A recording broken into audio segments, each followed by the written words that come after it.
The water hit Olivia Crawford like 1,000 fists as the flash flood swept her off her feet, dragging her downstream through the raging creek that moments before had been nothing more than a peaceful trickle. She clawed at the muddy banks, her fingers finding no purchase as the brown water filled her mouth and nose, her heavy skirts tangling around her legs like anchors determined to pull her under. The April rains of 1883 had turned the Arizona Territory into a treacherous landscape, and Olivia was about to become another victim of the unforgiving land. She surfaced once, gasping, her lungs burning as she glimpsed the gray sky above before going under again. The current slammed her against a submerged rock, knocking what little air remained from her chest. This was it, she thought. 23 years old and she would die in this nameless creek, miles from Castle Dome, the mining town she'd been traveling to in search of work as a schoolteacher. Her brother's death 6 months prior had left her alone in the world, and now she would join him. Then strong hands grabbed her arm. The grip was iron solid, refusing to let the water take her. Olivia felt herself being hauled upward, her head breaking the surface as she coughed and sputtered. Through the water streaming down her face, she saw him, a man on horseback, his broad-shouldered frame leaning dangerously far from his saddle as he dragged her toward the bank. His face was set in fierce concentration, jaw clenched beneath several days' worth of dark stubble. His brown eyes locked onto hers with an intensity that cut through her panic. "I have got you," he shouted over the roar of the water. "Hold on to me." His voice was deep and steady, commanding in a way that made her believe him despite the chaos around them. Olivia wrapped her fingers around his forearm, feeling solid muscle beneath the wet fabric of his shirt. His horse, a magnificent paint gelding, stood firm against the pull of the current, trained well enough not to panic even as water rushed past its legs. With a tremendous heave, the cowboy pulled Olivia from the creek's deadly embrace. She landed half across his lap, coughing violently as water poured from her mouth and nose. He kept one arm locked around her waist while he guided his horse away from the swollen creek, up the muddy bank to higher ground where cottonwood trees provided some shelter from the driving rain. Once they reached safety, he dismounted in one fluid motion and lifted Olivia down, setting her gently on the ground beneath the largest tree. She collapsed immediately, her legs unable to support her weight. Her whole body shook violently, whether from cold or shock she could not tell. "Easy now," the cowboy said, kneeling beside her. "You are safe. Just breathe." Olivia tried to follow his instruction, drawing in ragged breaths between coughs. She looked up at her rescuer properly for the first time. He was perhaps 26 or 27, with dark hair plastered to his head from the rain, and those striking brown eyes that seemed to see right through her. His face was handsome in a rugged way, all strong angles and weathered tan skin that spoke of years under the harsh Arizona sun. He wore typical cowboy attire, worn denim pants, a chambray shirt now soaked through, a leather vest, and a hat that he'd somehow managed to keep on during the rescue. "Thank you," Olivia managed to gasp out. "I thought I was going to die." "Not on my watch," he replied, his mouth quirking into a small smile that transformed his serious face. "Can you tell me your name?" "Olivia Crawford. I was traveling to Castle Dome when the storm hit. My horse got spooked and threw me right into the creek." The cowboy's expression darkened with concern. "Your horse ran off." "I do not know. Everything happened so fast." He nodded, then began unbuckling his saddlebags. "We need to get you warm and dry or you will catch pneumonia." "I have got some supplies, but not much in the way of women's clothing, I am afraid." Olivia would have laughed if she'd had the breath for it. Modesty seemed like a foolish concern when she'd nearly drowned. Anything dry would be appreciated, Mr. Maverick, Pierce Maverick. He pulled out a thick wool blanket and what looked like a spare shirt. I run a ranch about 5 miles west of Castle Dome. Was checking my property lines when I saw you go under. Pierce. The name suited him, Olivia thought as she accepted the blanket with trembling hands. There was something about him that spoke of strength and reliability, like the sturdy fence posts that dotted the Arizona landscape. She wrapped the blanket around herself, trying to preserve what little warmth remained in her body. "You should get out of those wet things," Pierce said, turning his back to give her privacy. "I will keep watch and make sure no one comes by." Olivia hesitated only a moment before her practical nature won out. She was soaked to the bone, and the temperature was dropping as the storm continued. With fumbling fingers made clumsy by cold, she worked at the buttons of her traveling dress, peeling the heavy fabric away from her skin. Her corset and chemise were equally drenched, but she left them on for the sake of decency, wrapping herself in the blanket before putting on Pierce's spare shirt over her undergarments. "I am decent," she called out, her teeth chattering so hard she could barely get the words out. Pierce turned back around and frowned at her shaking. Without a word, he moved closer and wrapped his arms around her, blanket and all, pulling her against his chest. The gesture was so unexpected that Olivia stiffened in surprise. "I apologize for being forward," Pierce said, "but you need warmth and I am the warmest thing out here, unless you would rather cuddle with my horse." Despite everything, Olivia felt a laugh bubble up from her chest. "This is fine," she managed to say, and she meant it. There was nothing improper in his touch, nothing that made her uncomfortable. Instead, she felt safe for the first time since the water had swept her away.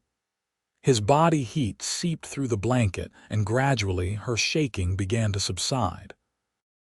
They sat like that for several minutes, the rain drumming on the leaves above them while Pierce's horse stood patiently nearby. Olivia became acutely aware of everything about the man holding her. The steady beat of his heart beneath her ear, the smell of leather and horse and something uniquely him, the way his breathing remained calm, and even as if holding a strange woman in the middle of a rainstorm, was the most natural thing in the world. "Where are you from?" Pierce asked eventually, his voice a low rumble in his chest. "Kansas originally." "Lawrence. My brother and I came west 3 years ago, but he died last October. Mining accident in Colorado. I have been on my own since then, traveling from town to town looking for teaching positions. I am sorry about your brother." Pierce's arms tightened slightly around her, a gesture of comfort that made Olivia's throat constrict with emotion. It had been so long since anyone had offered her genuine sympathy. "Thank you. He was a good man. Too good for the mining life, really, but it was work and it paid. And Castle Dome, they have need of a teacher there, so I have been told. The mining company wants to establish a proper school, something to attract families to the area. I wrote to them months ago and they offered me the position." Pierce was quiet for a moment. "It is a rough town. Not many women. The miners can get rowdy, especially on paydays." "I can handle myself," Olivia said with more confidence than she felt. The truth was she had little choice. Her funds were nearly depleted, and the teaching position represented her best chance at building a stable life. "I do not doubt that," Pierce replied, and she could hear the smile in his voice. "Any woman who stays conscious after being dragged downstream through a flooded creek has got more grit than most men I know." Olivia pulled back slightly to look up at him. "You saved my life. I do not know how I can ever repay you. No repayment needed. It is what any decent person would do." Pierce met her gaze, and something passed between them, some current of understanding that had nothing to do with words. "Though I suppose you could let me escort you the rest of the way to Castle Dome. Make sure you arrive safely." "I would appreciate that very much," Olivia said softly. "Though I am afraid I have lost all my belongings in the creek, my trunk with my clothes, my books, everything. We will look for your horse once the rain lets up. Sometimes they do not go far, and if we cannot find your things, we will figure something out. Castle Dome has a mercantile, not fancy, but they have got the basics." The simple practicality of his words was comforting. Pierce was not the type to make empty promises or offer false hope. He dealt in reality, in what could be done rather than what might be. Olivia found she appreciated that more than flowery reassurances would have meant. The storm began to ease, the heavy downpour diminishing to a steady drizzle. Pierce reluctantly released Olivia and stood, offering her his hand to help her up.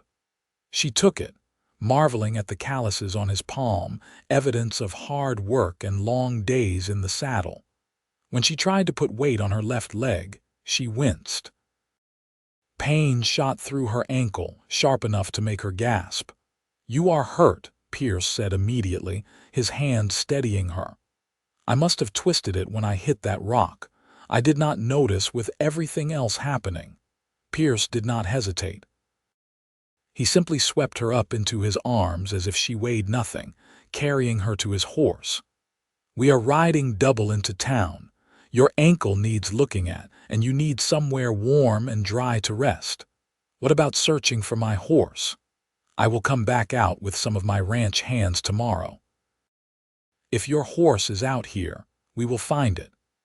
He settled her carefully onto his saddle before mounting up behind her, his arms coming around her to take the reins. "Hold on to me. This will be a slower ride than usual, but we should make town before dark." Olivia leaned back against Pierce's solid chest, acutely aware of every point where their bodies touched. She should have felt embarrassed or uncomfortable, but instead she felt something else entirely. A sense of rightness, of belonging, that made no logical sense given that they'd known each other less than an hour. She was not a fanciful woman prone to romantic notions. Yet as they began the journey toward Castle Dome, she could not shake the feeling that her life had just changed in some fundamental way. Pierce kept his horse to a careful walk, mindful of Olivia's injured ankle and her weakened state. He pointed out landmarks as they went, his voice steady and reassuring. "That ridge there, that is the southern boundary of my ranch. I have got about 2,000 acres, most of it good grazing land for cattle. Built the place up from nothing over the past 5 years." "That must have been difficult work," Olivia said. "It was, but good work, honest work. I came out here from Missouri after the war looking for a fresh start, found it in the Arizona Territory." "Were you a soldier?" Pierce was quiet for a long moment. "I was, Union Army. Saw things I would rather forget. The ranch helps with that, keeps my hands busy and my mind occupied." Olivia heard the pain beneath his words and understood it. Everyone who had lived through those years carried scars, visible or otherwise. "My father fought for the Union too. He did not come home, I am sorry. It was a long time ago. I was only 5 when he left. I barely remember him." Olivia paused, then added, "My brother always said we were lucky in a way. At least we got to say goodbye. A lot of families did not even get that." "Your brother sounds like he was a wise man." "He tried to be. Mostly he was just stubborn and protective. He never wanted me to come west, thought it was too dangerous for a woman alone. I suppose he was right, given what happened today." Pierce's arms tightened slightly around her. "What happened today was bad luck and bad weather. Could have happened to anyone. And you did not drown, so I would say you are doing just fine." His matter-of-fact tone made Olivia smile despite her exhaustion. There was something deeply comforting about Pierce's presence, a calm steadiness that made her feel like everything would work out. She had learned young not to depend on anyone, to rely only on herself. Yet here she was literally leaning on a stranger and feeling more secure than she had in months. The landscape around them was harsh and beautiful in equal measure. Rocky outcroppings jutted from the earth like ancient monuments, and hardy desert plants clung to life wherever they could find purchase. In the distance, mountains rose against the sky, their peaks still dusted with snow despite the spring season. It was a far cry from the green farmland of Kansas, but Olivia found herself drawn to the wild, untamed quality of the territory. As they crested a small rise, Castle Dome came into view below them. The town was larger than Olivia had expected, with two main streets lined with wooden buildings. She could see the stamp mill on the outskirts, silent now but presumably loud with activity during working hours. Smoke rose from various chimneys, and even from a distance she could hear the faint sounds of activity: horses, voices, the clang of a blacksmith's hammer. "Not much to look at, but it is home," Pierce said. "I will take you straight to the doctor. Old Doc Morrison will fix up that ankle." "I should find the boarding house first, get settled in." "You should get medical attention first. The boarding house will still be there in an hour." Olivia wanted to argue, but the throbbing in her ankle had intensified during the ride, and she was beginning to feel light-headed. "All right," she conceded. "Medical attention first." Pierce guided his horse down the slope and into town. Olivia was conscious of people staring as they passed. A strange woman riding double with Pierce Maverick was clearly noteworthy, and she could already imagine the gossip that would fly through Castle Dome. In a small mining town like this, any new arrival would be cause for speculation, let alone one arriving in such dramatic fashion. The doctor's office was a neat clapboard building near the center of town, with a hand-painted sign declaring it the practice of Dr. Howard Morrison, physician. Pierce dismounted and lifted Olivia down carefully, then carried her up the steps and through the door despite her protests that she could walk. "Pierce Maverick, what have you got there?" a gruff voice called out. An older man with steel-gray hair and kind eyes emerged from a back room, wiping his hands on a towel. "And why is she wrapped in a blanket?" Pulled her out of Willow Creek dock.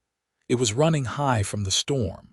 She has got a bad ankle and swallowed a fair amount of water. Needs checking over." Doc Morrison's expression turned serious. He gestured toward an examination table. "Set her down here. Miss, can you tell me your name?" "Olivia Crawford. I am supposed to be the new school teacher." "Well, Miss Crawford, welcome to Castle Dome. Wish it were under better circumstances." The doctor began examining her ankle with gentle, practiced hands. "This is swollen pretty bad. Can you move your toes?" Olivia wiggled her toes, wincing at the discomfort. "Yes, though it hurts." "Good." "Probably just a bad sprain, but I want to wrap it properly and you need to stay off it for at least a few days. As for the rest of you, how do you feel? Any pain in your chest when you breathe?" "A little. I hit a rock in the creek." Doc Morrison listened to her lungs, checked her pupils, and asked a series of questions about her symptoms. Throughout the examination, Olivia was aware of Pierce standing nearby, his hat in his hands and concern evident on his face. For a man who had just met her, he seemed remarkably invested in her well-being. "You are a lucky woman," the doctor finally pronounced. "No signs of pneumonia, though that could still develop over the next day or two. Bruised ribs, but nothing broken. The ankle is definitely sprained. I will wrap it up, but you need to rest it. No walking around town, no standing for long periods. Give it at least 3 days before you try putting weight on it." 3 days. But I am supposed to start teaching soon." "The school will wait," Doc Morrison said firmly. "You try to walk on that ankle now, you will make it worse and be laid up for weeks instead of days. Trust me on this." Olivia knew he was right, but frustration welled up inside her nonetheless. She had so little money left, and now she would have to pay for lodging while doing nothing but resting. As if reading her thoughts, Pierce spoke up. "She can stay at my ranch. I've got a spare room and my housekeeper can look after her." Both Olivia and the doctor turned to stare at him. Pierce's expression remained calm and reasonable, as if his suggestion was the most natural thing in the world. "I cannot impose on you like that," Olivia said quickly. "You have already done so much. It is not an imposition. Mrs. Chen is at the ranch during the days, so you will have a chaperone. You will be more comfortable there than in the boarding house, which is full of minors who do not exactly keep quiet hours. And honestly, it is the practical solution. You need rest and care, and I have got both to offer." Doc Morrison nodded slowly. "He has got a point, Miss Crawford. The boarding house is not exactly restful, and Widow March, who runs it, is not much for nursing. Pierce's housekeeper, Mrs. Chen, is one of the finest women in the territory. She helped nurse me through influenza 2 winters ago. You would be in good hands." Olivia looked between the two men, her practical nature warring with her sense of propriety. A young, unmarried woman staying at a bachelor's ranch was the sort of thing that could ruin a reputation. But then again, what choice did she have? Her funds were limited, and she needed to recover before she could begin teaching. "Are you certain your housekeeper would not mind?" she asked Pierce. "Mrs. Chen loves having someone to fuss over. Her own children are grown and moved away. Trust me, she will be delighted." There was that word again. Trust. Olivia barely knew Pierce Maverick, yet she found herself doing exactly that. Perhaps it was the way he had saved her life without hesitation, or the steady calm he projected, or simply the look in his eyes that said he was a man of his word. Whatever the reason, she heard herself saying, "All right, thank you, I accept your offer." Pierce smiled, that same transformation of his face she had noticed earlier. "Good. Doc, wrap up that ankle and we will get her settled. I will come back tomorrow to settle your bill." "No need for that," Doc Morrison said. "Consider it my welcome gift to our new schoolteacher. Heaven knows this town needs more education and civilization. Maybe you can teach some of these rough characters some manners, Miss Crawford." "I will certainly try," Olivia said with a small smile. The doctor worked quickly, wrapping her ankle in neat bandages and giving Pierce a list of instructions for her care. Then Pierce was lifting her again, carrying her outside to where his horse waited patiently. The rain had stopped completely now, and the sun was breaking through the clouds, turning the wet streets into rivers of gold. The ride to Pierce's ranch took about 30 minutes. Olivia tried to stay alert to take in details of the landscape and the ranch when it came into view, but exhaustion was catching up with her. She sagged against Pierce, her eyes growing heavy despite her best efforts to stay awake. "You can rest," Pierce said softly. "I have got you." And because she trusted him, Olivia let her eyes close and drifted into an uneasy sleep, filled with dreams of rushing water and strong hands pulling her to safety. She woke to the sound of voices speaking in low tones. Blinking her eyes open, Olivia found herself in a real bed in a room she did not recognize. Sunlight streamed through lace curtains at a window, and she could smell something delicious cooking. "Ah, you are awake," a warm voice said. A Chinese woman, perhaps in her 50s, appeared in the doorway, carrying a tray. "I am Mrs. Chen. Mr. Pierce brought you here yesterday. You slept through the whole evening and night. How do you feel?" Olivia took stock of herself. Her body ached all over, her throat was raw, and her ankle throbbed, but she was alive and warm and dry. "Better, I think. What time is it?" "Nearly noon. I brought you some soup and bread. You need to eat to recover your strength." Mrs. Chen set the tray on a bedside table and helped Olivia sit up, propping pillows behind her back. "Mr. Pierce has been worried. He checked on you 3 times during the night. He did. Olivia felt warmth that had nothing to do with the soup spread through her chest. Yes. He is a good man, Mr. Pierce. Found me 5 years ago when my husband died and left me with nothing. Gave me work and a place to stay, treated me with respect when others would not. Mrs. Chen's expression was fierce with loyalty. You are safe here, Miss Crawford. No one will hurt you or speak badly of you while you are under his protection. The way she said protection made Olivia realize that Mrs. Chen understood the potential scandal of the situation and was prepared to defend against it. I am grateful to him and to you. I do not want to cause any trouble. No trouble, only healing and rest. Now eat your soup before it gets cold.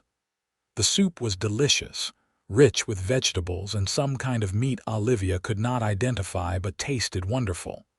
She ate every drop, suddenly ravenous, then devoured the bread as well. Mrs. Chen watched with approval. Good appetite means you are recovering. I will bring more food later. For now, you should wash and change. I have prepared a bath in the next room and I found some clothes that should fit you. They belong to Mr. Pierce's mother. She passed away 2 years ago, but she would have wanted them used. Tears pricked Olivia's eyes at the kindness of these people who owed her nothing. Thank you, she whispered. Mrs. Chen helped her to the bathing room, where a copper tub sat filled with steaming water. Olivia managed to undress herself and climb in, sighing with relief as the hot water eased her aching muscles. She washed away the last traces of creek mud and fear, feeling more human with each passing moment. The clothes Mrs. Chen had provided fit reasonably well. A simple calico dress in blue and white, practical undergarments, and even a shawl. They were well made but not fancy, the clothes of a woman who valued quality and comfort over fashion. Olivia dressed carefully, keeping weight off her injured ankle, then allowed Mrs. Chen to help her back to bed. Mr. Pierce will want to know you are awake, Mrs. Chen said. May I tell him he can visit you? Of course. Pierce appeared a few minutes later, hat in hand, looking uncertain in a way he had not during the rescue.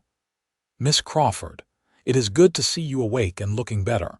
I hope everything has been comfortable for you. Very comfortable, thank you, and please call me Olivia. I think you have earned the right to use my given name. A smile crossed his face. Olivia, that is a pretty name, and you should call me Pierce. Pierce. She tested the name on her tongue and liked the way it felt. I want to thank you again, not just for saving my life, but for all of this. Your kindness is more than I could have hoped for. He moved further into the room, pulling up a chair to sit beside the bed. In the daylight, Olivia could see details she had missed before. The small scar above his left eyebrow, the lines at the corners of his eyes from squinting into the sun, the strength in his hands as they rested on his knees. He was, she realized, quite possibly the most attractive man she had ever met. I am glad I was there when you needed help, Pierce said. And I have got good news. We found your horse this morning. You did? Is she all right? A few scratches, but nothing serious. She had wandered about 2 miles downstream and was grazing in a meadow like nothing had happened. Your trunk is gone, though. We searched, but the creek must have carried it away. I am sorry. Olivia felt a pang of loss for her few possessions, especially the books that had been her mother's, but she pushed it aside. Things can be replaced. I am just grateful to be alive. That is a healthy way to look at it.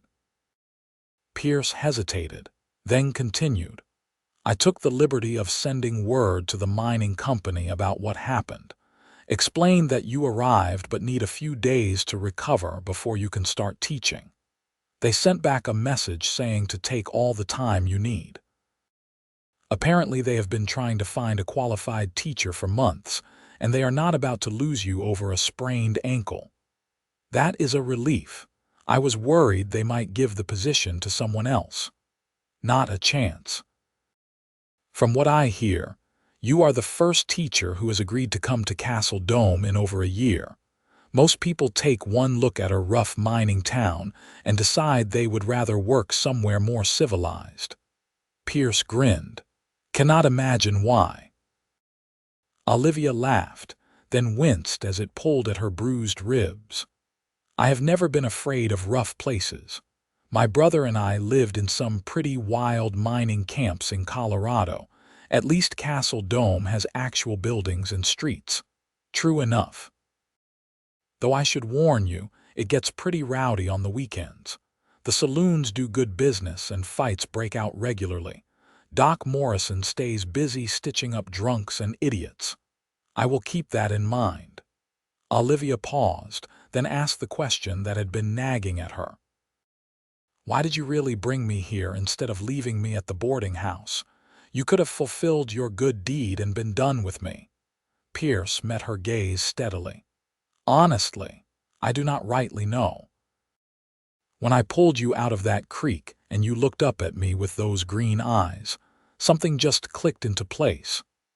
I know that probably sounds foolish, and I am not a man given to fancy, but it felt like I was meant to be there at that exact moment. Like everything in my life had been leading to pulling you out of that water. His words made Olivia's heart skip a beat because she had felt something similar, that sense of rightness and recognition. It does not sound foolish, she said softly. I felt something too. Still feel it if I am being honest. The air between them seemed to thicken with awareness. Pierce leaned forward slightly, his brown eyes searching her face. I am not a man who does things by half measures, Olivia. If I am going to care about someone, I care all the way.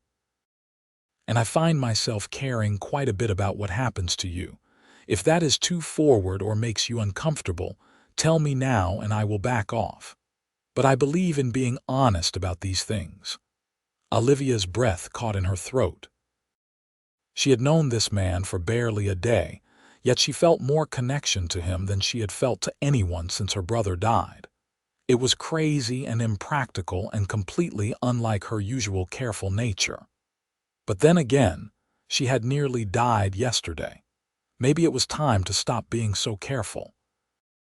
It does not make me uncomfortable, she told him. It makes me feel like maybe almost drowning was not the worst thing that could have happened to me. Pierce's face broke into a wide smile, and he reached out to take her hand.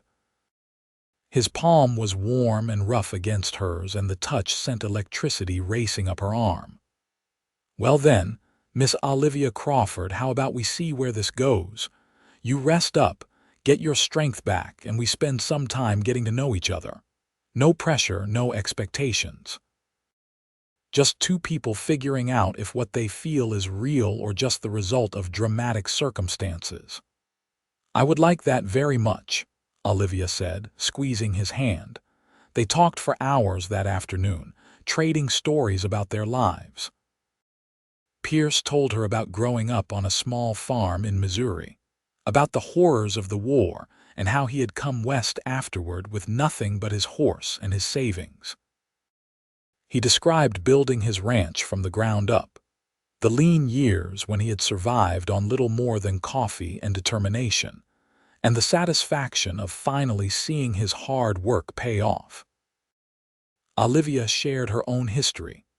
Her childhood in Kansas, her father's death in the war, her mother's struggle to keep the family farm going, and her eventual death from exhaustion and heartbreak. She told him about following her brother west, about watching him die in that mining accident, and about her determination to make something of herself, despite being a woman alone in a world that did not make things easy for her kind. You are one of the strongest people I have ever met, Pierce said when she finished. Most women would have given up or gone back east to find some man to marry them and take care of them. I tried that once, Olivia admitted. There was a man in Colorado, a banker. He seemed respectable and kind, and he wanted to marry me. I almost said yes, but then I realized I would just be trading one form of dependence for another. I did not want to be taken care of. I wanted to stand on my own feet. What happened to him? I said no, obviously. He was not cruel about it, just disappointed. Last I heard he married a widow with 3 children. I hope he is happy. Pierce nodded slowly. I respect that. A person has to know who they are and what they need. No shame in wanting security, but no shame in wanting independence either. As the afternoon wore on, Mrs. Chen brought more food and fussed over Olivia's ankle, replacing the bandages with fresh ones. Pierce excused himself to attend to ranch business, but promised to return for supper. Alone in the quiet room, Olivia had time to think about what was happening.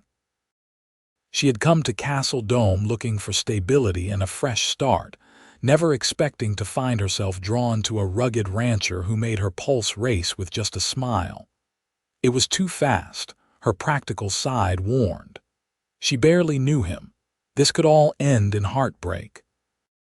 But her heart, that traitorous organ that had stayed carefully guarded since her brother's death, was already making other plans.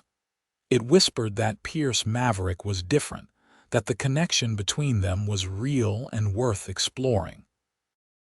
And for once, Olivia decided to listen to her heart instead of her head. Pierce returned that evening as promised, and they ate supper together in the kitchen while Mrs. Chen smiled knowingly from the corner where she did mending. The meal was simple but delicious: roasted chicken, potatoes, and fresh bread with butter. Pierce told her about his day checking on his cattle and fixing a section of fence that had been damaged by the storm. "How many head of cattle do you run?" Olivia asked, genuinely curious about the operation of a ranch. "About 500 right now. It is not the biggest operation in the territory, but it is mine, and it turns a decent profit. I have got 3 full-time hands who live in the bunkhouse, and I hire on extra help during roundup and branding season. It must take a lot of work to manage all that." "It does, but I love it. There is something satisfying about working with the land and the animals, about building something that will last. I hope to expand eventually, maybe run 1,000 head if I can acquire more grazing land." Pierce paused, then added with a slightly self-conscious smile, "And maybe someday have a family to pass it all on to, but that is getting ahead of myself." Olivia felt her cheeks warm at the implication. It is good to have plans for the future. What about you? What do you want beyond being a school teacher? It was a question no one had asked her in years, and Olivia had to think about her answer. "I want to make a difference, I suppose. I want to teach children to read and write and think for themselves. I want to help them have opportunities I did not have. Beyond that." She trailed off, surprised by what she wanted to say next, but deciding to be brave. "Beyond that, I suppose I want what most people want, a place to belong, people who care about me. Maybe someday a family of my own, though I had given up on that dream." "Why had you given up on it?" "Because I am 23 and unmarried with no prospects and no dowry. Because I am not the kind of woman men look at twice. I am too independent, too plain, too set in my ways." Pierce reached across the table and took her hand, his expression intense. "You are wrong about one thing. Men absolutely look at you twice, or at least this man does. You are not plain, Olivia. You are beautiful in a real way, not some painted-up false beauty. And your independence is not a flaw, it is one of your best qualities." Olivia's throat tightened with emotion. "You barely know me." "I know enough. I know you have courage and strength. I know you have got a good heart and a sharp mind. I know that when you look at me, I feel like I have finally found what I have been searching for all these years." "Pierce." Olivia did not know what to say. Everything was moving so fast, yet it felt right in a way she could not explain. "I am not asking you for anything," Pierce said quickly. "I just want you to know how I feel. What you do with that information is up to you." Before Olivia could respond, Mrs. Cheng cleared her throat delicately from her corner. "It is getting late and Miss Crawford needs her rest. You can continue your conversation tomorrow, Mr. Pierce." Pierce smiled and released Olivia's hand. "Mrs. Chen is right, as always. Get some rest, Olivia. I will see you in the morning." After he left, Mrs. Chen helped Olivia back to the bedroom. As the older woman tucked the blankets around her, she said quietly, "Mr. Pierce is a good man, but he moves fast when he knows what he wants. Do not let him rush you if you are not ready." "I do not feel rushed," Olivia admitted. "That is what is so strange.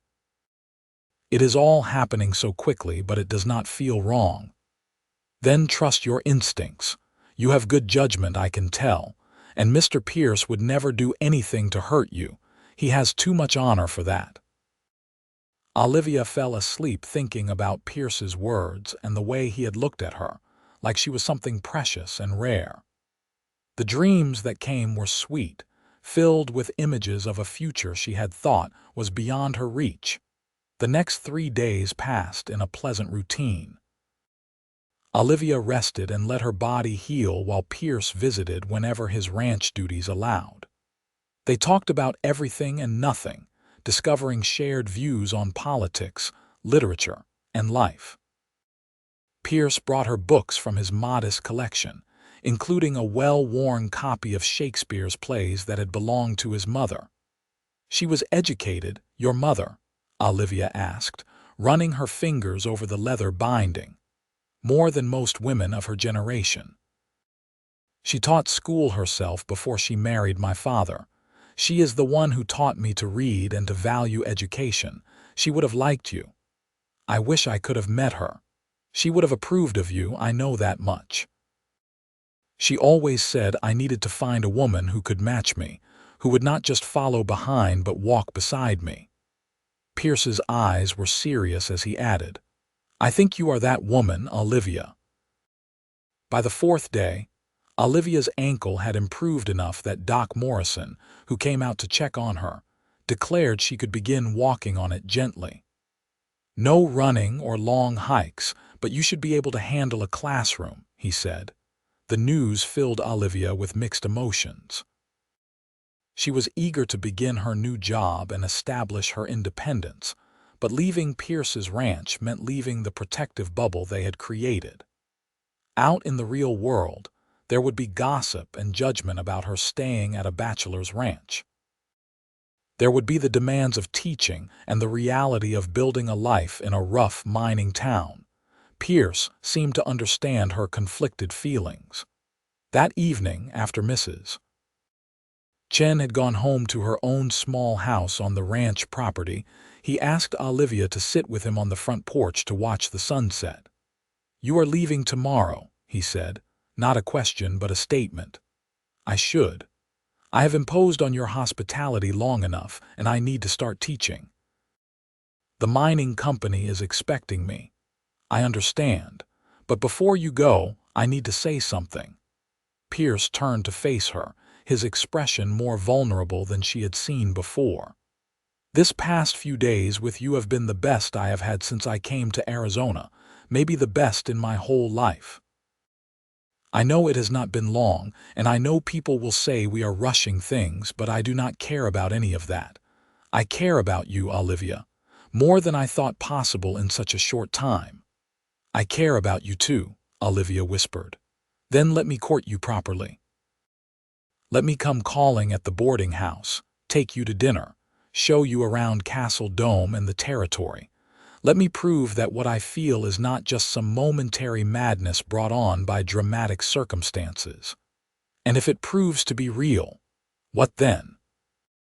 Pierce took both her hands in his thumbs stroking gently across her knuckles. "Then I would like to marry you, Olivia Crawford, make you my wife and my partner, build a life together on this ranch.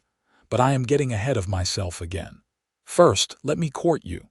Let me earn your love properly." Olivia's heart was pounding so hard she was sure Pierce must be able to hear it.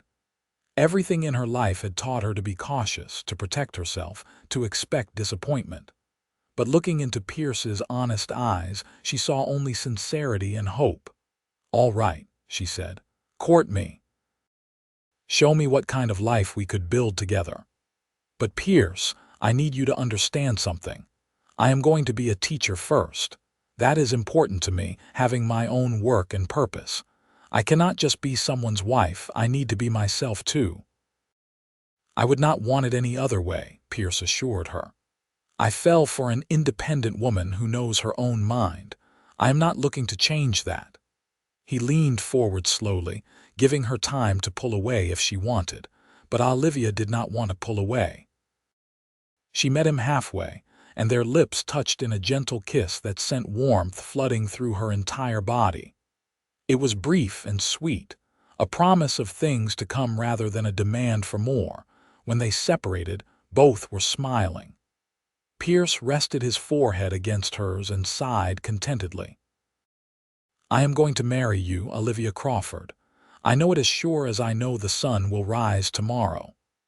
"We will see about that," Olivia teased, but her heart was singing because she suspected he was right. The next morning, Pierce drove Olivia into Castle Dome in his wagon.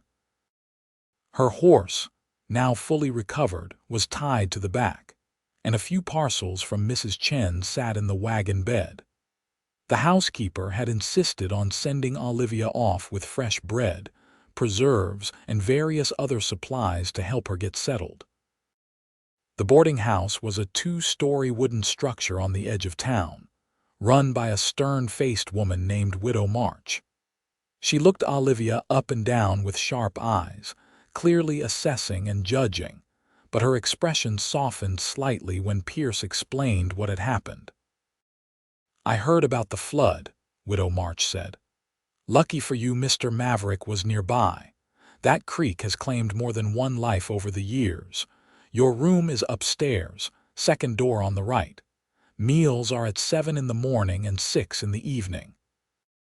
No gentlemen callers in your room, though you can entertain in the parlor during appropriate hours." Pierce carried Olivia's few belongings upstairs while she followed slowly, still favoring her injured ankle. The room was small but clean, with a narrow bed, a dresser, a washstand, and a single chair by the window. It was a far cry from the comfortable room at Pierce's ranch, but it was hers, and Olivia felt a surge of satisfaction at having her own space. "It is perfect," she told Pierce, who looked skeptical, "if you say so, though my offer still stands if you want to stay at the ranch." He held up a hand before she could protest. I know. You need to establish yourself independently, I respect that, but the offer remains open." After Pierce left, promising to return the next evening to take her to dinner, Olivia spent the afternoon settling in and then walking carefully around Castle Dome to familiarize herself with her new home. The town was busy with afternoon activity. Miners heading to their shifts, women shopping at the mercantile, children playing in the dusty streets. The schoolhouse was a simple one-room building on a relatively quiet street.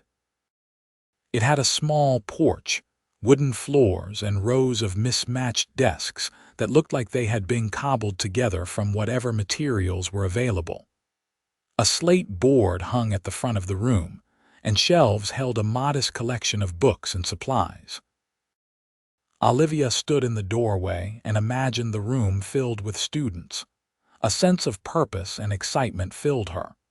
This was what she had come here for, what she had risked everything to achieve. Teaching these children, giving them opportunities and knowledge, that would be her contribution to this rough town. She spent the next few hours cleaning and organizing, arranging the desks in neat rows, sorting through the books, and making lists of supplies she would need. By the time she finished, the sun was setting and her ankle was aching, but she felt satisfied with her progress. Over the following weeks, Olivia threw herself into teaching. She had 15 students ranging in age from 6 to 14, children of miners and ranch hands and the few merchants in town. Some could already read, Others barely knew their letters. Olivia worked patiently with each one, finding ways to engage even the most reluctant learners. And through it all, Pierce courted her with steady determination. He came to town every few days, bringing small gifts. A book he thought she would enjoy, fresh flowers from the ranch, a shawl when the evenings grew cold. They took walks together when her teaching day ended, exploring the area around Castle Dome and talking endlessly about their dreams and plans. Pierce introduced her to his friends and to the respectable families of Castle Dome. He made it clear through his actions that he considered Olivia someone special, someone to be respected and protected.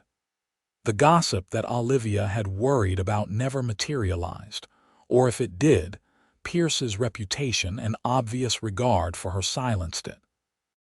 6 weeks after their first meeting, Pierce asked Olivia to come to the ranch for Sunday dinner.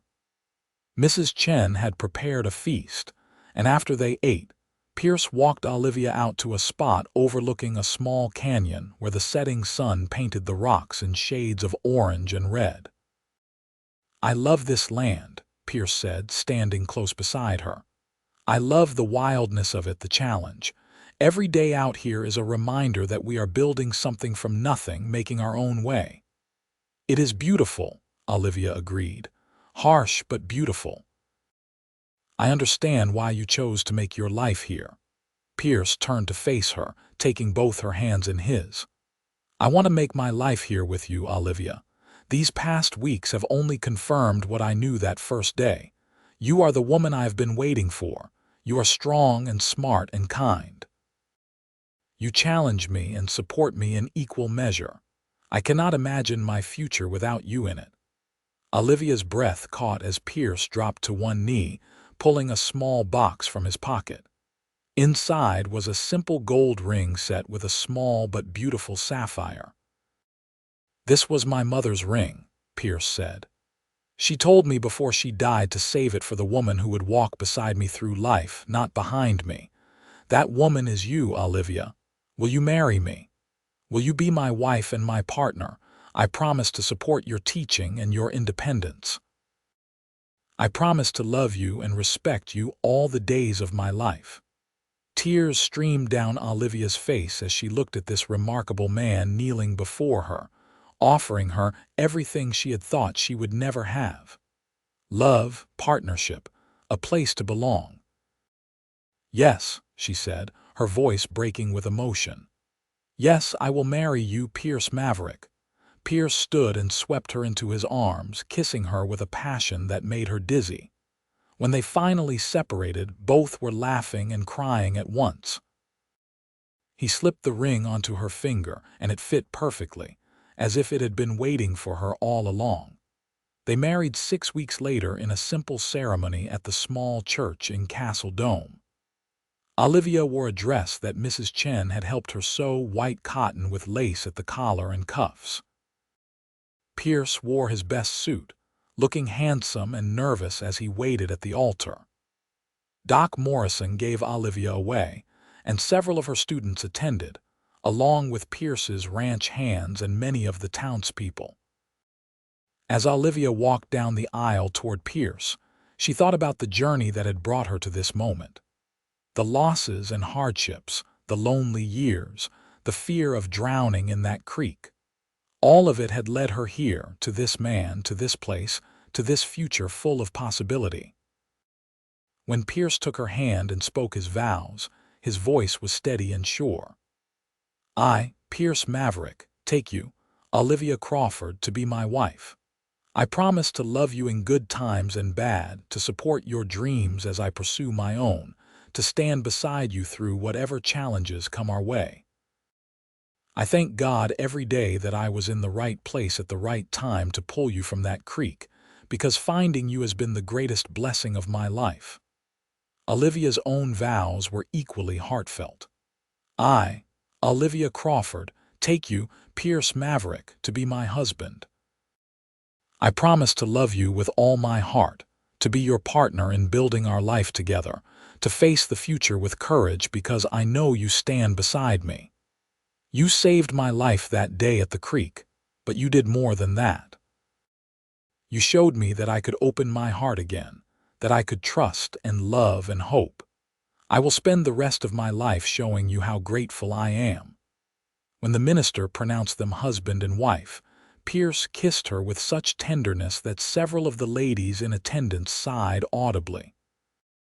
Then they walked back down the aisle together, hands clasped, while the congregation applauded. The celebration afterward was held at the ranch, with tables set up outside under the stars. Mrs. Chen had outdone herself with the food, and there was music and dancing late into the night. Olivia danced with her new husband, with Doc Morrison, even with some of her older students who were brave enough to ask. Finally, as the party wound down and guests began to leave, Pierce swept Olivia up into his arms and carried her into the ranch house, over the threshold of what was now her home. He set her down gently in the bedroom that they would share, and for the first time they were truly alone as husband and wife. "Are you happy?" Pierce asked, cupping her face in his hands. "Happier than I ever thought possible," Olivia replied honestly. They came together then, with all the passion and tenderness of two people who had found in each other exactly what they had been searching for. Pierce was gentle and patient, making sure Olivia felt safe and cherished. And when they finally lay together afterward, wrapped in each other's arms, Olivia felt a sense of completeness she had never known before. "I love you," Pierce whispered into her hair. "I will love you until the day I die and beyond." "I love you too," Olivia murmured back. "Thank you for saving me." "You saved me right back," Pierce said. "I did not even know I was drowning until you came along. The years that followed were not always easy, but they were good." Olivia continued teaching, becoming known throughout the territory as one of the finest educators in Arizona. Her students went on to become teachers themselves, lawyers, businessmen, spreading out across the West, but always remembering the woman who had taught them to value learning and think for themselves. Pierce's ranch prospered and grew. He expanded his herd, acquired more land, and became a respected voice in the territorial government. But he never forgot his promise to support Olivia's independence. When she wanted to start a lending library in Castle Dome, he helped her build it. When she advocated for better schools throughout the territory, he used his influence to make it happen. They built a life together that was true partnership, each supporting the other's dreams while pursuing their own. There were challenges, of course. A drought one year that nearly wiped out the herd, an outbreak of influenza that closed the school for weeks. The usual struggles of making a life in a harsh land, but through it all, they had each other. 3 years after their marriage, Olivia gave birth to their first child, a son they named Samuel after her brother. Pierce cried when he held his son for the first time, overcome with emotion at the tiny life they had created together. "He is perfect," Pierce whispered, his finger carefully stroking Samuel's tiny hand. "Just like his mother." 2 years later came their daughter, Emma, named for Pierce's mother. She had her father's brown eyes and her mother's determination, a combination that promised interesting years ahead. As their children grew, the ranch became a place of warmth and laughter. Samuel learned to ride almost before he could walk, following his father around the property with devoted adoration. Emma preferred books to horses, spending hours in Olivia's schoolroom learning to read and write. When Samuel was 5 and Emma was 3, Pierce came home one afternoon to find Olivia sitting on the porch, looking out over the land with a thoughtful expression. "What are you thinking about?" he asked, settling into the chair beside her. "Just remembering the day you pulled me out of that creek," Olivia said. "I was so certain I was going to die. I had given up hope. And then there you were, refusing to let the water take me." Pierce took her hand, his thumb rubbing over her ring the way he always did. "Best decision I ever made, following my property line that day instead of taking the shorter route home." "Do you think it was fate?" Olivia asked. "Or just luck?" "I think it was meant to be," Pierce replied. "I think we were meant to find each other, to build this life together. Every choice I made, from coming west after the war to buying this particular piece of land, all of it led me to that creek at exactly the right moment." "I like that idea," Olivia said softly. "That everything happens for a reason." Pierce pulled her close, and they sat together in comfortable silence as the sun began to set over the Arizona landscape they both loved. In the distance, they could hear their children playing, Samuel's laugh and Emma's voice raised in mock outrage at something her brother had done. "This is what happiness looks like," Pierce said quietly. "Right here, right now. Everything I ever wanted." "Everything I never knew I could have," Olivia agreed. As the years continued to pass, Pierce and Olivia grew old together, their love deepening with each passing season. The ranch remained prosperous, managed eventually with help from Samuel, who had inherited his father's passion for the land and livestock. Emma pursued teaching like her mother, eventually taking over the Castle Dome School when Olivia finally retired at the age of 55. On their 20th wedding anniversary, Pierce took Olivia back to the spot by Willow Creek where he had pulled her from the flood. The creek was calm that day, babbling peacefully over smooth rocks, hard to imagine as the raging torrent it had been 2 decades before. "I try to imagine what my life would have been if I had not been there that day," Pierce said, his arm around Olivia's waist. "If someone else had saved you or if you had drowned. The thought makes me cold." "But you were there," Olivia reminded him, "and I did not drown." "We found each other, Pierce. Against all odds, in the middle of nowhere, we found exactly what we needed." "I love you more today than I did when I married you," Pierce told her. "And I will love you more tomorrow than I do today. That is the way it works with us." "The way it has always worked," Olivia agreed, reaching up to kiss him. They stood there by the creek for a long time, remembering and grateful, 2 people who had built a beautiful life from a moment of crisis. The water flowed past them, eternal and unchanging, a reminder of both the danger that had brought them together and the steadfast nature of what they had created. When they were both in their 60s, Pierce developed a lingering cough that Doc Morrison, now retired and replaced by a younger physician, said was probably just the result of too many years breathing in dust during roundups. But it persisted through the winter and into spring, growing worse despite treatments and rest. Olivia nursed him tirelessly, sitting beside his bed reading to him or simply holding his hand. Their children and grandchildren visited often, filling the house with life and noise that Pierce claimed helped him feel better even when he was too weak to leave his room. One afternoon in early summer, Pierce squeezed Olivia's hand and said, "I need you to know something. These years with you have been the greatest gift. I have no regrets, Olivia, not a single one." "Stop talking like you are dying," Olivia said fiercely, though tears streamed down her face. "You are going to get better." "Maybe," Pierce said with a small smile. "But if I do not, I want you to remember how much I love you, how grateful I am for every day we had together. Promise me you will keep living, keep teaching, keep being the remarkable woman you have always been." "I promise," Olivia whispered, "but only if you promise to fight." "We are not done yet, Pierce Maverick. We have more years ahead of us." And as if her determination was enough to will it so, Pierce began to recover. Slowly at first, but steadily. By autumn, he was back in the saddle, though he tired more easily than before. The illness had aged him, left him frailer than he had been, but his spirit remained strong. They had another good decade together after that scare.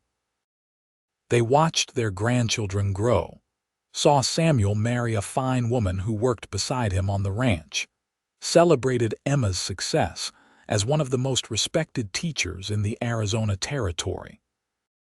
They took trips to places they had never seen, traveling by train to California to see the ocean, to Colorado to visit the mountains. But always they returned to the ranch, to the land they had built their life upon. It was home in a way nowhere else could ever be. Pierce died peacefully in his sleep at the age of 78, with Olivia beside him as she had been for over 40 years of marriage. She woke in the early morning to find him still and quiet, a slight smile on his face as if he were having a pleasant dream. The grief was crushing, but Olivia bore it with the same strength she had borne every other challenge in her life. At Pierce's funeral, she stood straight and dry-eyed as the minister spoke about a life well lived and a love that had inspired everyone who knew them. But later, alone in the house they had shared, she wept into his pillow, breathing in the fading scent of him, feeling the terrible emptiness of a bed that had always held two. Mrs. Chen, now ancient but still sharp as ever, came to sit with her. "He loved you more than life itself," she said. "And you gave him the same in return. That kind of love does not end just because someone dies. It goes on." "How do I go on without him?" Olivia asked. "The same way you always have, one day at a time, and you remember that he would want you to keep living fully, not just existing. Honor his memory by being who you have always been." So Olivia did exactly that. She continued teaching, mentoring young teachers who came to the territory. She worked with Emma to establish a foundation that provided books and supplies to rural schools throughout Arizona. She spent time with her grandchildren, telling them stories about their grandfather and the day he had pulled her from a flooded creek and changed her life forever. On her own deathbed, 15 years after Pierce's death, surrounded by her children and grandchildren, Olivia's last words were about him. "Tell your father I am coming," she whispered to Samuel, who held her wrinkled hand in his strong one. "Tell him I kept my promise. I lived fully every day just like he wanted, but I am ready now, ready to see him again."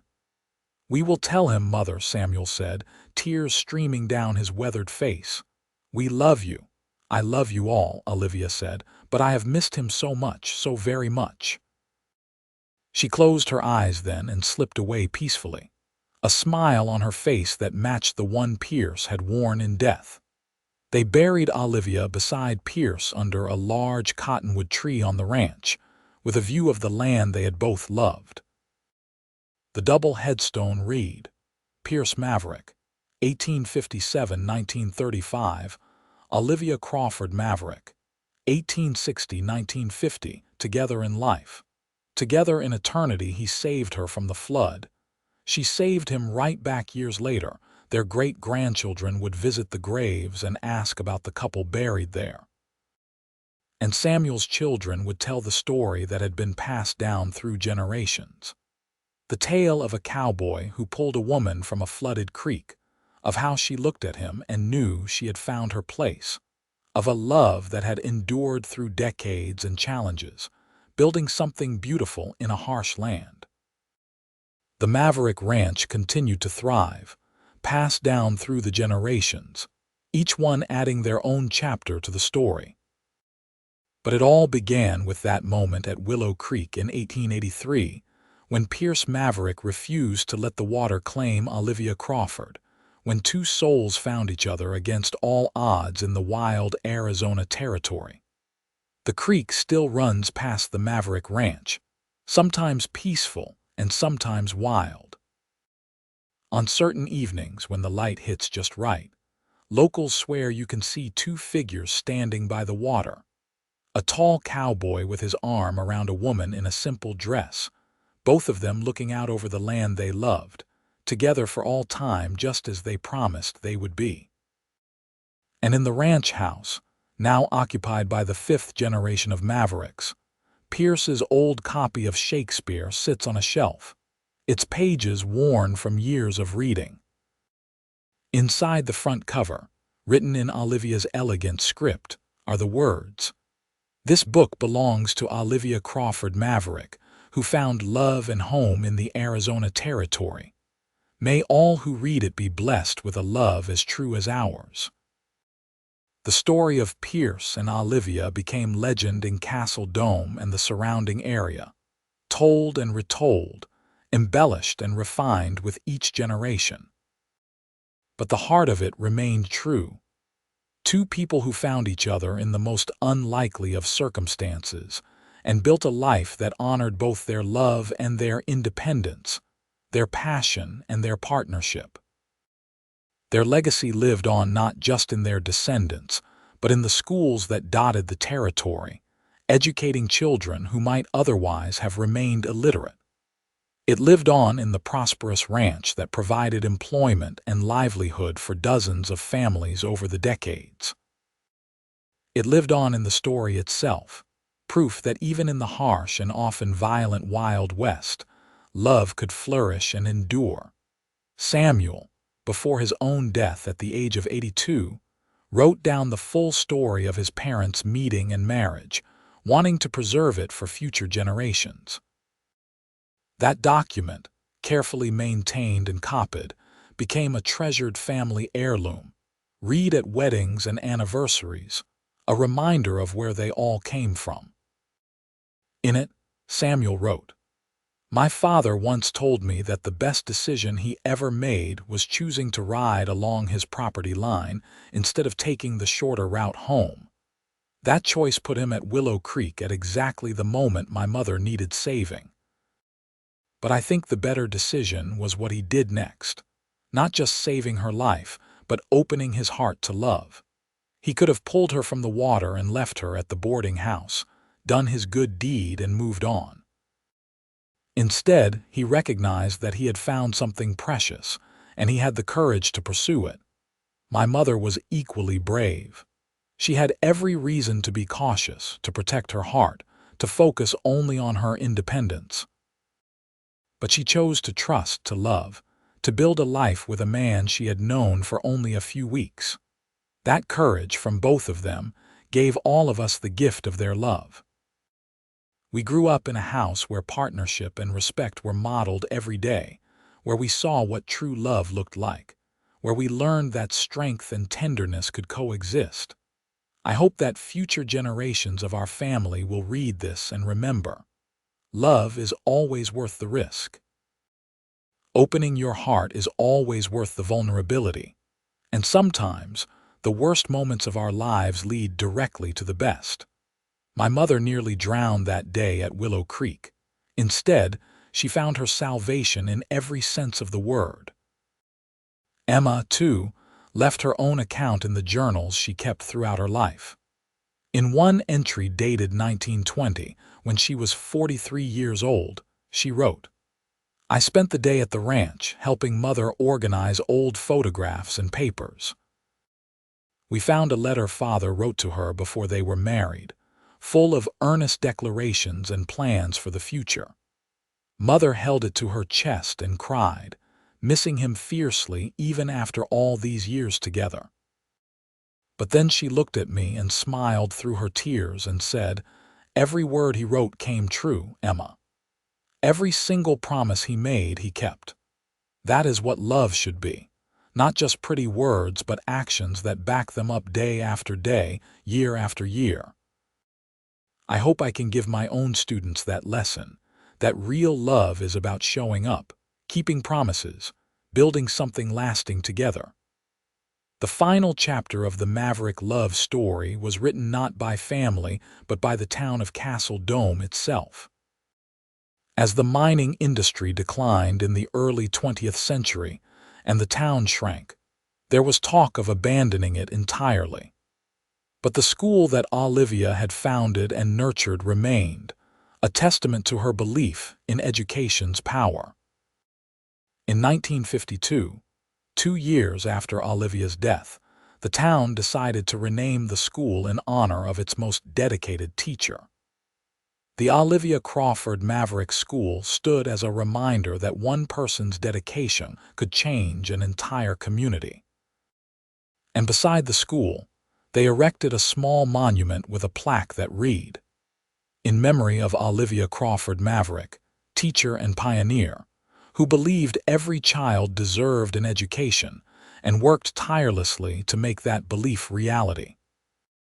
And in memory of Pierce Maverick, rancher and community leader, who supported his wife's dreams while building his own. Together they showed us that love and partnership can transform not just individual lives but entire communities." The creek where it all began was officially named Maverick Creek, though old-timers still called it Willow Creek.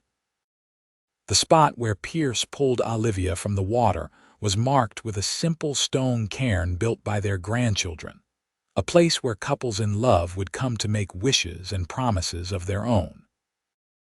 And so the story that began with near tragedy and ended in lasting love became part of the fabric of the Arizona Territory, later the state of Arizona.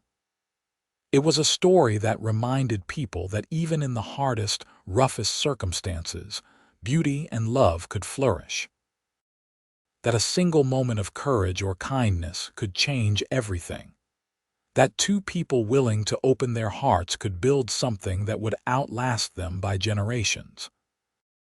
Pierce and Olivia Maverick lived and loved and left behind a legacy that had nothing to do with wealth or fame, and everything to do with the quiet, steady accumulation of days well lived, promises kept, and love honored.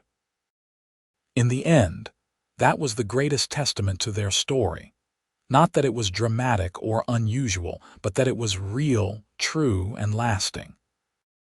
The Wild West, for all its violence and hardship, was also a place where people could reinvent themselves, where they could build new lives from nothing, where love could bloom in the most unexpected moments. Pierce and Olivia's story embodied all of that. The danger and possibility, the risk and reward, the way two people from ordinary backgrounds could create something extraordinary simply by choosing to love fully and live courageously. Their story ended not with a bang but with a whisper, with two lives well lived and a love that endured until the very end and beyond. It ended with children and grandchildren and great-grandchildren carrying forward the lessons of partnership and respect, of courage and kindness. It ended with a community transformed by one teacher's dedication and one rancher's support of her dreams. It ended, as all good stories should, with the knowledge that love, real love, never truly ends at all. It lives on in the people it touches, in the communities it shapes, in the stories passed down through generations. Pierce and Olivia Maverick found each other in a flooded creek in 1883, and more than a century later, their love story still had the power to inspire, to comfort, and to remind us all that sometimes the most important thing we can do is simply open our hearts and be brave enough to love.